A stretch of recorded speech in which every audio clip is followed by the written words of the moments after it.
Olá, eu sou Lenise Bahia, psicóloga, psicoterapeuta, terapeuta cognitivo-comportamental, especialista em obesidade e emagrecimento. Esse vídeo faz parte de um programa chamado Minhas Novas Medidas, que é um programa de emagrecimento online em 8 semanas.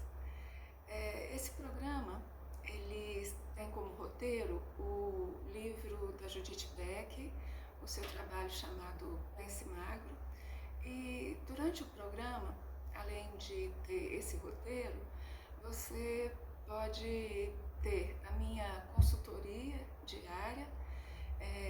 Essa consultoria é feita pelo WhatsApp e nós temos as postagens que são feitas diariamente e uma live que acontece pelo Instagram todas as terças-feiras. Você é convidado a conhecer, a participar, e para mais informações você pode acessar o site www.minhasnovasmedidas.com.br, o meu perfil do Instagram, Lenise_Bahia, ou mesmo pelo telefone 31 99941 0604. E eu gravei esse vídeo para refletir com vocês a importância da saúde mental no emagrecimento. Questões relacionadas ao estresse, à ansiedade e à depressão, inegavelmente podem atrapalhar e serem obstáculos muito importantes para que a pessoa consiga emagrecer e controlar o peso. Então, nesse vídeo, eu vou falar a respeito do estresse, da ansiedade e da depressão. E começando pelo estresse, eu gostaria de perguntar para vocês o que normalmente incomoda mais na sua vida: o estresse, a ansiedade ou a depressão? Numa live que eu fiz há um tempo atrás, eu vi que o estresse e a ansiedade normalmente é o que traz mais sofrimento e mais dificuldade para as pessoas no dia a dia. Mas é importante também a gente considerar que uma pessoa que tem um transtorno de ansiedade, que é uma perturbação que ela sofre há muito tempo, um transtorno crônico de ansiedade pode acabar levando uma pessoa a se deprimir. Ou um estresse prolongado também pode fazer com que a pessoa se deprima. Então, na verdade, esses 3 temas são assuntos amplos que a gente poderia dedicar mais tempo, mas que de alguma maneira estão interligados e que eu vou tentar fazer uma síntese com o que é mais importante para que vocês possam refletir sobre isso e até mesmo entenderem que muitas vezes um estresse grave ou uma depressão de moderada a grave pode fazer com que não seja um momento para que a pessoa procure começar uma dieta ou querer emagrecer. Eu me preocupo muito com as pessoas que já tentaram emagrecer muitas vezes e que já tiveram muitos insucessos. Eu me preocupo com isso, porque cada vez que a pessoa tenta e não consegue, isso vai gerando o que na psicologia a gente chama de desesperança aprendida. Então,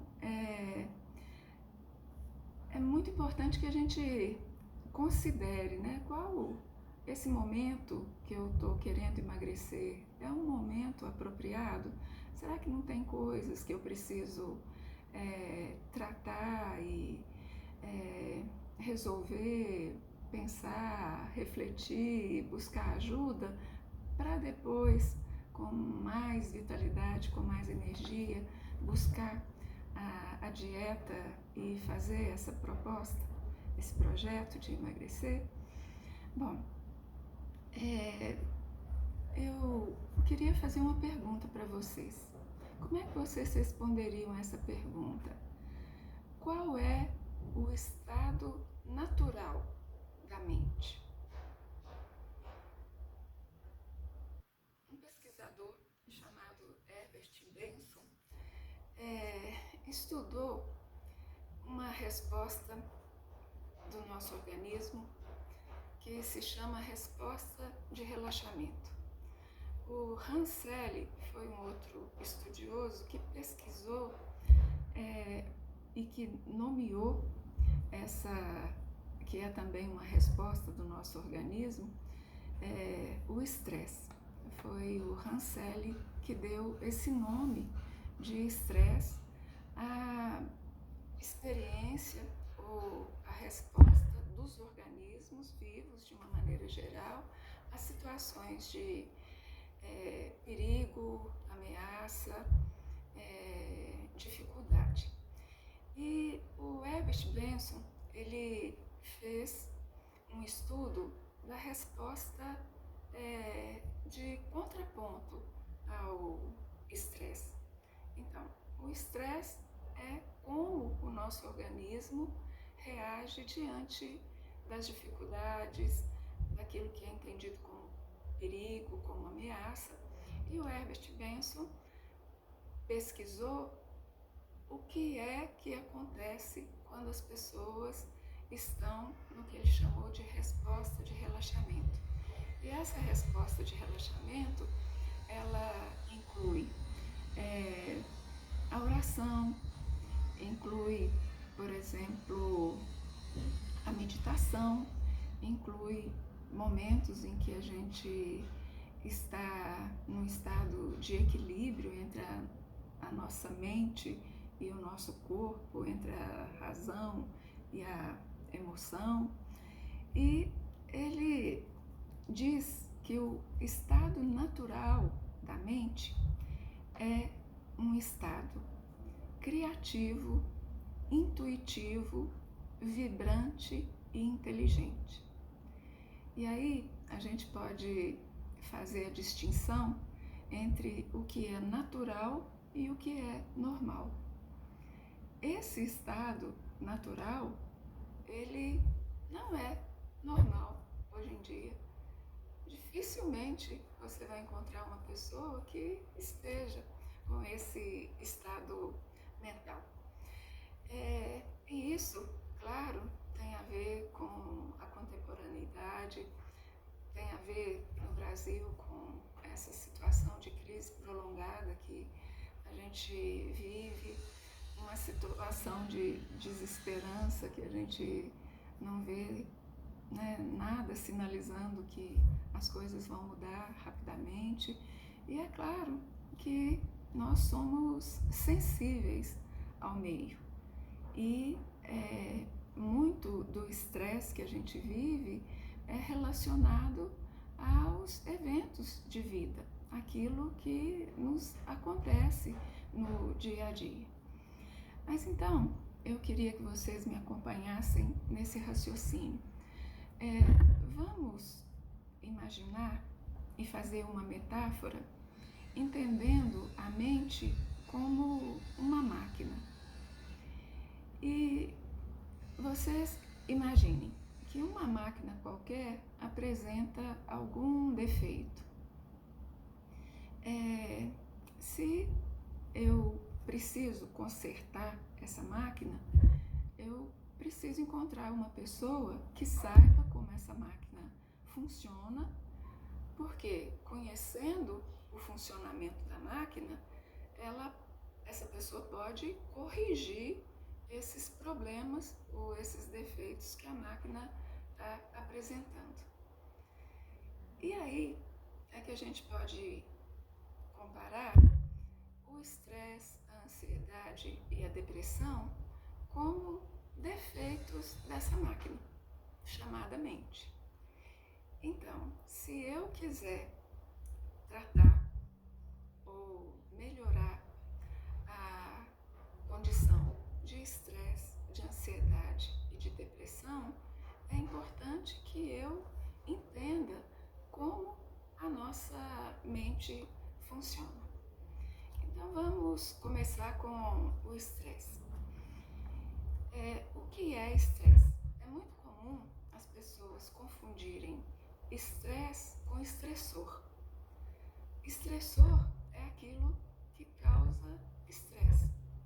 E estresse, como eu já disse, é uma resposta que nós damos às dificuldades que nós encontramos. Uma vez eu fiz uma palestra e foi esse o nome que eu dei para a palestra. Estresse, uma resposta humana às dificuldades na vida. É uma resposta humana porque todo ser humano passa por situações, por momentos de dificuldade e uma dificuldade que acaba mostrando também um desequilíbrio, mas como que isso é natural na nossa vida, né?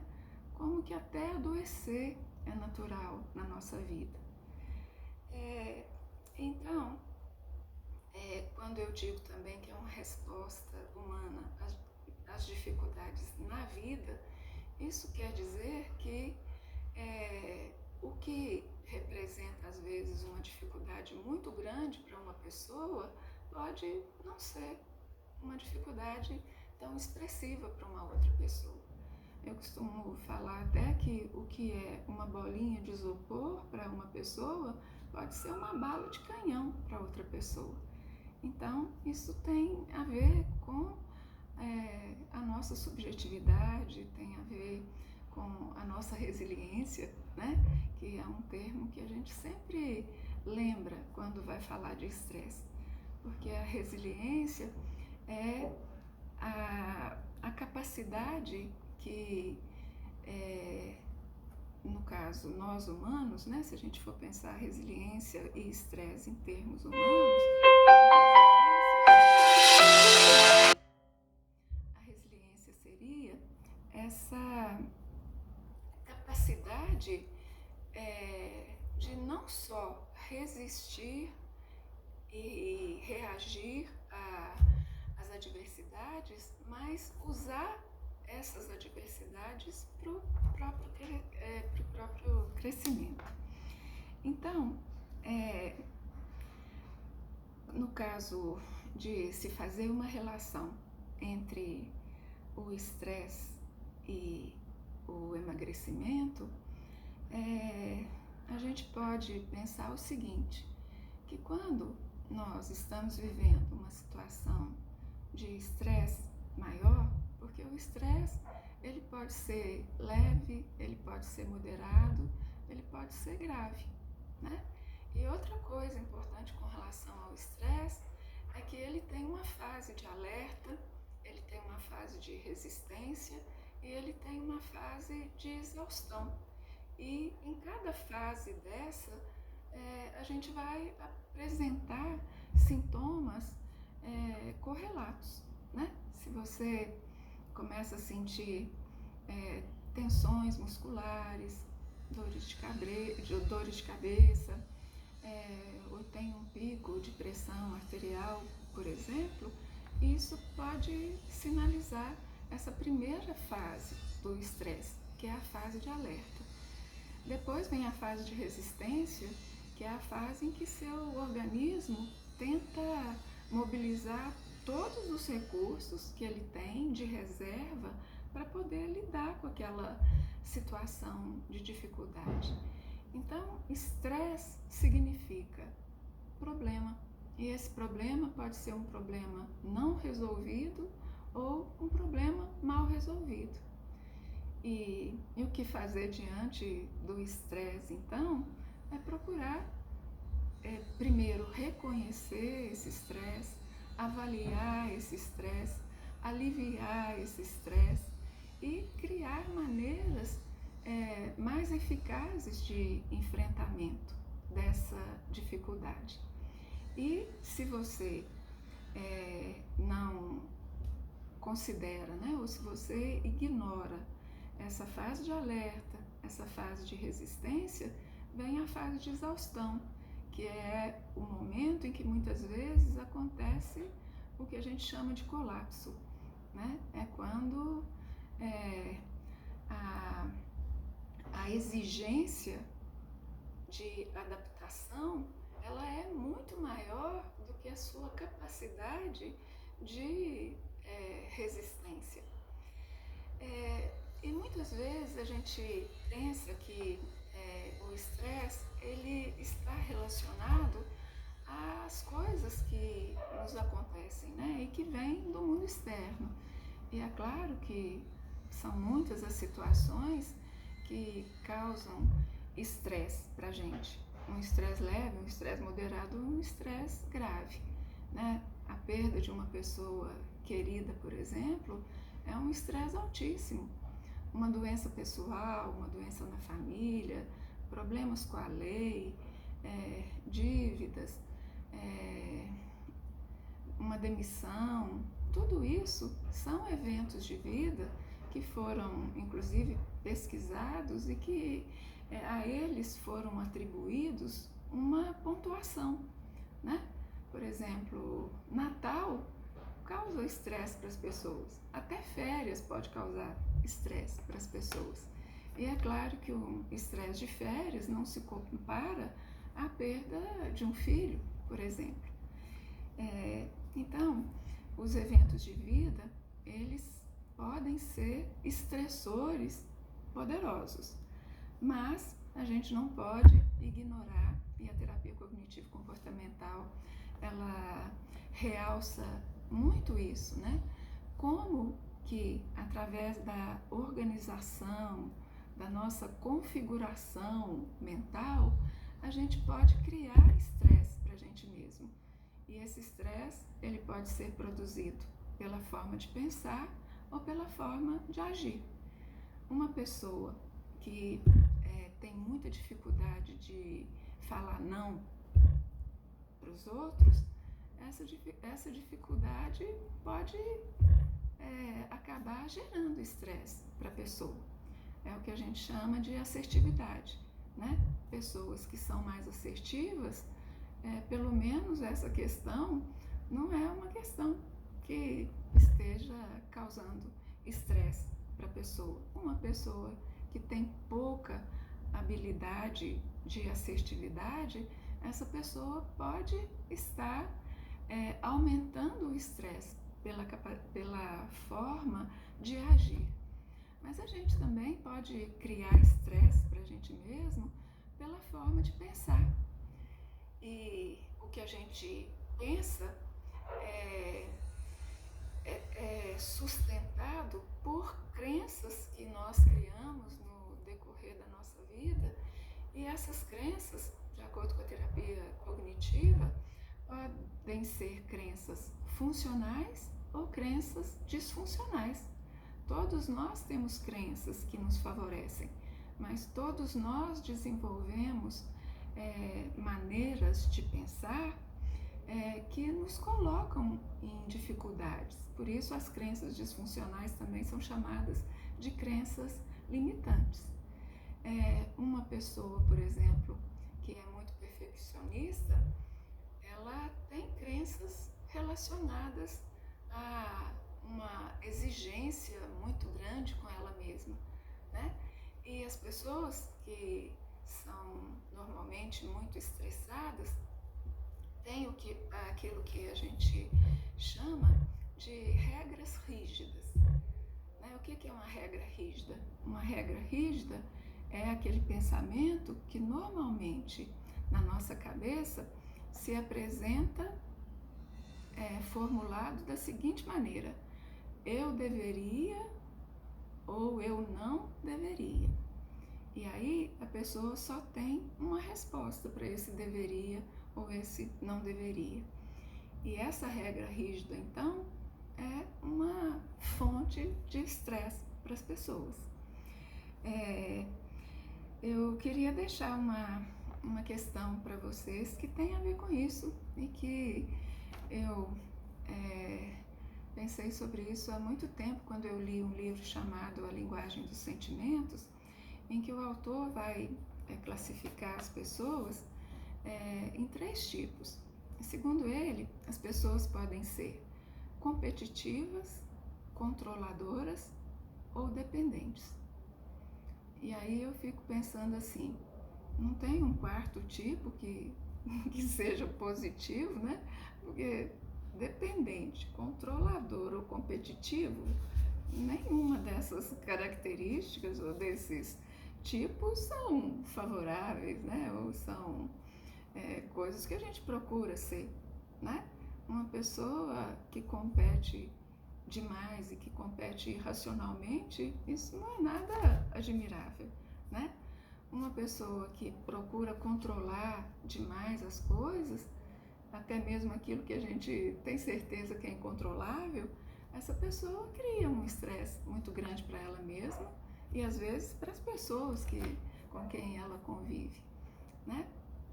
E então esses tipos fazem a gente pensar, né? Com qual deles que eu me identifico mais? Será que eu não estou criando estresse para mim mesmo porque eu tenho esse jeito, né? Essa forma de enxergar a vida? O que eu posso fazer para melhorar isso? E é aí que eu falo que para mim existe sim um 4º tipo. O 4º tipo que é aquele que a gente busca ser e que a terapia pode nos ajudar, assim como buscar coisas que nos fazem relacionar com os outros, aprender com os outros, também nos ajuda. Esse 4º tipo é o tipo que eu considero o tipo maduro, né? Uma pessoa mais amadurecida, ela não compete irracionalmente, ela tem a sua autonomia, né? Tem uma interdependência, mas não aquela dependência emocional ou financeira pela vida inteira de uma outra pessoa, né? Ou uma pessoa que é controladora demais, como que isso é problemático, né? Então, buscar maneiras de controlar o estresse, de manejar o estresse na nossa vida é fundamental. É uma questão de saúde mental mesmo. E então fica isso aí para vocês pensarem como que é importante a gente procurar crescer, a gente procurar amadurecer. Isso acaba nos ajudando em qualquer um desses aspectos, seja a ansiedade, seja a depressão, seja o estresse mesmo, né? Eu costumo pensar que uma pessoa que está deprimida, ela precisa se conscientizar que tem muita coisa que ela pode aprender e que pode ajudar muito para que ela possa sair da depressão, para que ela possa tratar essa depressão, não ter que ficar lidando com isso por um tempo prolongado, né? Então, tá aí algumas coisas para vocês pensarem com relação ao estresse. Agora, com relação à depressão. O que é a depressão? A depressão, por muito tempo, foi considerada pela psiquiatria como uma doença ou um transtorno do afeto ou da afetividade. Afetividade, em psiquiatria, não quer dizer afeição, amor, carinho. Afetividade quer dizer e tem a ver aquilo que nos afeta. Então, o ser humano, ele é automaticamente afetado e afeta, né? A gente afeta os outros e as outras pessoas nos afetam.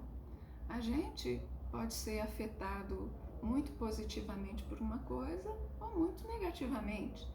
Tem pessoas, por exemplo, que quando acordam, abrem a janela e dão graças a Deus, fazem uma oração, né? Fazem um louvor a Deus pelo dia que está amanhecendo e que pensa, né, nas coisas boas que podem acontecer naquele dia, agradece por tudo que tem. Essa pessoa, ela tem um humor muito positivo. Mas tem pessoas que, se você dá um bom dia, ela pode te perguntar por que é um bom dia. Assim, as pessoas que são azedas, porque as pessoas que são muito econômicas, tão econômicas que às vezes nem responde o bom dia que a gente dá, né? Tudo isso tem a ver com a nossa capacidade de ser afetado. Então, por muito tempo, a depressão foi considerada como um transtorno do humor, um transtorno do afeto. Até que um dia, na década de 60, o Aaron Beck, que criou a terapia cognitivo-comportamental, ele era psiquiatra e psicanalista, e muito insatisfeito com os resultados que ele tinha no tratamento das pessoas com depressão, ele procurou, né, ver o que podia fazer por essas pessoas, porque muitas vezes quando uma pessoa deprimida começa um processo analítico, por exemplo, a depressão pode até piorar, e ele via que isso acontecia. E nessa época, na década de 60, começaram a ser feitos vários estudos para entender o funcionamento da nossa mente, uma área do conhecimento chamada psicologia cognitiva. O que é a psicologia cognitiva? É o estudo das nossas faculdades ou das nossas capacidades mentais, que são as nossas capacidades cognitivas, que tem a ver com o conhecimento, como que esse conhecimento está ordenado na nossa cabeça, está arquivado na nossa cabeça. Então, faz parte da psicologia cognitiva entender, por exemplo, por que determinadas pessoas percebem algumas coisas, outras não. Por que determinadas pessoas memorizam algumas coisas, outras não. Por que as pessoas resolvem problemas com facilidade, outras não, né? O que determina a forma de resolver problema, a forma de tomar decisão, né? O nosso julgamento, como é que a gente julga, tudo isso faz parte dessa área do conhecimento. E o Aaron Beck, interessado nisso, ele fez uma pressuposição que depois se tornou um postulado dentro da terapia cognitiva, que é o seguinte: a depressão, ela seria um transtorno da forma de pensar, do pensamento, não um transtorno do humor. Ou seja, não é porque a pessoa tem um transtorno do humor ou do afeto que ela vai ter pensamentos negativos, pensamentos de autoextermínio, de não querer viver. Pelo contrário, é por pensar muito negativamente a respeito de 3 coisas que ele identificou, é que a pessoa vai deprimir. E segundo ele, o que ele chamou de tríade cognitiva da depressão, uma pessoa com depressão, ela tem uma visão negativa de si mesma, uma visão negativa do mundo e uma visão negativa do futuro. E por que ela tem essa tríade cognitiva da depressão? Porque ela, no decorrer da vida dela, com os modelos que ela teve de comportamento, ela criou pressuposições a respeito do mundo, a respeito de si mesma, a respeito dos outros. E essas pressuposições é assim, se o céu está claro, não vai chover. Mas se o céu está escuro, a possibilidade de chover é grande. Então, a gente vai formando o nosso psiquismo, a nossa mente, a partir dessas pressuposições, que depois se tornam crenças e que determinam pensamentos automáticos negativos que a gente tem e que se manifesta pelo diálogo interno que a gente tem com a gente mesmo. A gente conversa com a gente o tempo todo, mas só que muitas vezes a gente não pensa, por exemplo, o quanto é importante reconhecer esses pensamentos que passam pela nossa cabeça, porque eles vão determinar as nossas emoções, os nossos sentimentos e aquilo que a gente vai fazer. Então, vocês imaginem como deve ser difícil para uma pessoa que está obesa e deprimida ter ânimo, vontade de fazer alguma coisa para emagrecer. Inclusive, um dos sintomas da depressão é a abulia. O que é a abulia? É uma falta de vontade. Então, a pessoa, ela não tem vontade. Em outro momento da vida, ela tinha prazer, ela tinha vontade, ela tinha agilidade mental, ela tinha entusiasmo, ela tinha uma tendência a ir de encontro às pessoas, a procurar pessoas, né? E quando ela está deprimida, tudo isso deixa de existir. Então, se a pessoa está com depressão, é importante que ela procure um tratamento para depressão. E a terapia cognitiva, a gente sabe que é uma terapia voltada para o problema e que pode ajudar muito, porque a pessoa, junto com o terapeuta, forma uma equipe. E essa equipe vai aprender juntas, né? Vai aprender ali o terapeuta a respeito do cliente, o que ele faz para ter a depressão, e o cliente vai aprender como a mente dele funciona e o que ele faz através da sua própria mente para criar ou para produzir a depressão. Tem um livro bacana da Cristina Padeschi, que tem um título muito interessante: A Mente Vencendo o Humor. Como, através dos nossos recursos mentais, né, se a gente aprende a usar esses recursos mentais com racionalidade, né, isso sem negar, porque tem gente que acredita que a terapia cognitiva não trabalha a emoção. Não tem como, né, você não ter uma ideia e junto com essa ideia não vir uma emoção, né? Isso é uma injustiça com a terapia cognitiva. Então, aos poucos, a pessoa vai entendendo o que ela faz para ter estresse, o que ela faz para poder ter depressão. Por isso, o Erich Fromm fala uma coisa que eu gosto muito. Ele fala que a mente é a bênção ou a maldição do homem.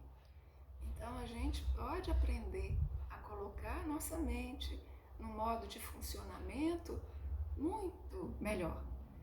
E os budistas acreditam nisso. O budismo, ele por si é uma psicoterapia, porque a psicologia budista ela é extremamente rica. E é rica por quê? Porque nos ajuda a entender, né, tanto o poder que a nossa mente tem, tanto para nos ajudar quanto para nos prejudicar. Bom, ansiedade. Então, na terapia cognitiva, a gente chama de modelo cognitivo. Modelo cognitivo é o quê? É aquilo que explica a depressão, a ansiedade, o estresse. Então, para ter depressão, a pessoa vai ter essa tríade cognitiva da depressão. Agora, o modelo cognitivo da ansiedade é diferente, porque para ter ansiedade, o pensamento da pessoa é diferente do pensamento da pessoa que tem depressão. Quando a gente tem depressão, a gente sente tristeza.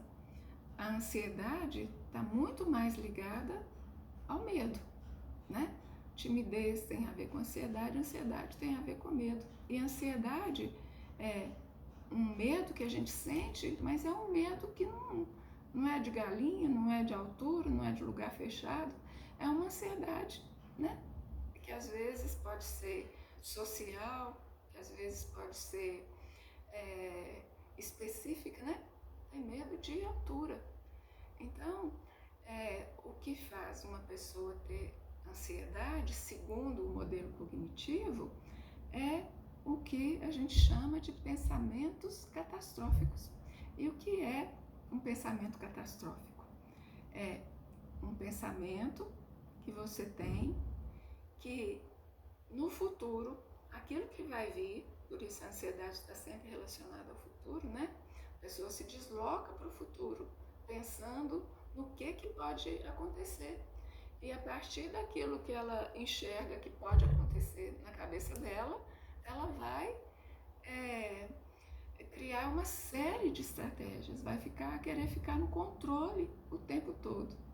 E aí vem o Guimarães Rosa e fala uma coisa tão bonita: quem evita se convive. Então, qual que é o tratamento da ansiedade? O tratamento da ansiedade é a gente enfrentar aquilo que nos causa medo. E o terapeuta tem como fazer isso de uma forma que você terá a ajuda necessária para passar por isso, né? E vai fazer isso de uma forma em que seja possível para você criar essas habilidades e mecanismos de enfrentamento para lidar com isso, que está limitando a sua vida, que está diminuindo o seu espaço de vida, o seu espaço vital. Então, a pessoa ansiosa é como se ela tivesse um alarme desregulado, né? E ela confunde um perigo imaginário com um perigo real.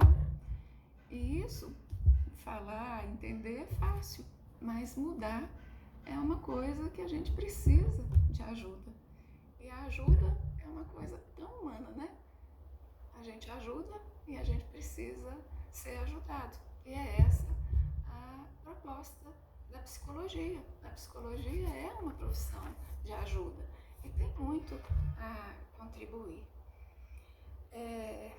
Então, já para não ficar muito longo esse vídeo, eu já queria partir para a nossa parte final e queria